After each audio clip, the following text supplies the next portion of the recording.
Wild Arms 2 is a sequel to the very popular Wild Arms game that saw release on the PlayStation in 1999 in Japan and then later released in North America in 2000, but takes place in a different era or universe compared to that of the original game that almost has like a steampunk style aesthetic to it. It was very different from the visual elements seen in the original game, where a terrorist organisation tries to conquer the world and it's up to a group of anti-terrorist individuals that's forced to face them in combat and to stop the impending threat. The game does carry over many characteristics from that of the original title, with different types of combat elements in the battle systems. You have many different environments to explore, puzzles to solve, treasures to find, along with different upgradable features, spells, weapons that you can use. But one of the main differences from the original game is while the original gameplay style was utilising 2D backgrounds and sprites, and then moved into a 3D arena system for the game's combat. Instead, in Wild Arms 2,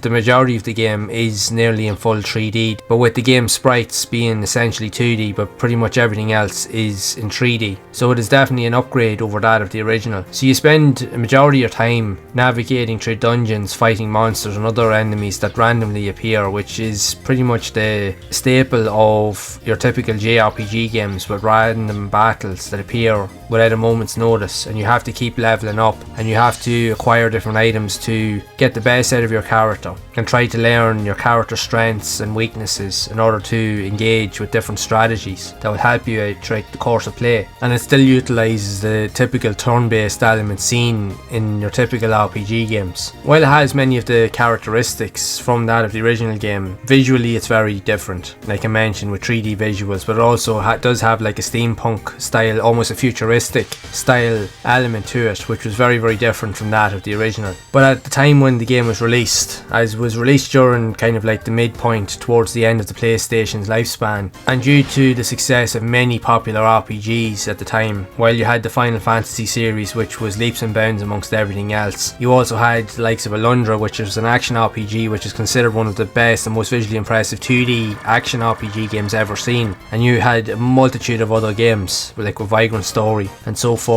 The problem was that Wild Arms 2 was in such a competitive market with so many awesome games being released around that time that it was very, very hard for the game to really stand out, as it didn't have the same appeal or enough elements to really make it stand out in most regards, which led to the game's average rankings upon launch, as it just didn't have enough to really step up amongst its competitors, saying that it lacked splendour in terms of the age of more modern RPGs. But however, in saying that, the game still has all of the unique quirks and characteristics which are typical old school and more classic RPG games, so if that was something that you were into, it is definitely still a game worth venturing into, as it has a lot to offer, and for that reason it is often overlooked. It's a lot better than what most people would expect, but it was just heavily influenced due to the more mainstream and bigger budget games that were being released during that time, which left it falling into the realm of obscurity. But regardless, if you've watched my previous video of the first Wild Arms game, I also mentioned that the PlayStation is a powerhouse of JRPG games, and Wild Arms 2 is among many of those type of games that were released on the system. So if you're a fan of this genre of game, the console literally has everything in abundance, and there's a style of game that will suit every player's needs. And if you're into more classic RPG games, then Wild Arms 2 or even the first game are definitely games that I would recommend that you play. I've recently gotten into them both myself, and I have to say that they're both really good games. It's hard to say which one I like the most. They're both unique and different in their own way, but I really do enjoy them both. They have their own unique quirks and characteristics, and for me, I love the explorative element, so that's the one thing that the game does really well, is that there's loads of different areas to explore, hidden objectives and treasures and areas to find. So if that's something you're into, you'll definitely feel right at home with these games. But with that being said, there are many other iconic games and JRPGs that were released on the system, and it'll be interesting to see how they all compare to games like Wild Arms and even other games released on the PlayStation. So I would love to know your thoughts on Wild Arms 2 and what you think of it yourself overall. Do you think it's as good as the original game, or would you compare it to some other iconic games seen on the PlayStation? So be sure to share it down in the comments below. And if you are interested in finding out more information around other types of RPG and iconic RPG games that were also released on the PlayStation, you can check out the playlist here on the screen to see more of those games in action. And as always, keep those gaming memories alive.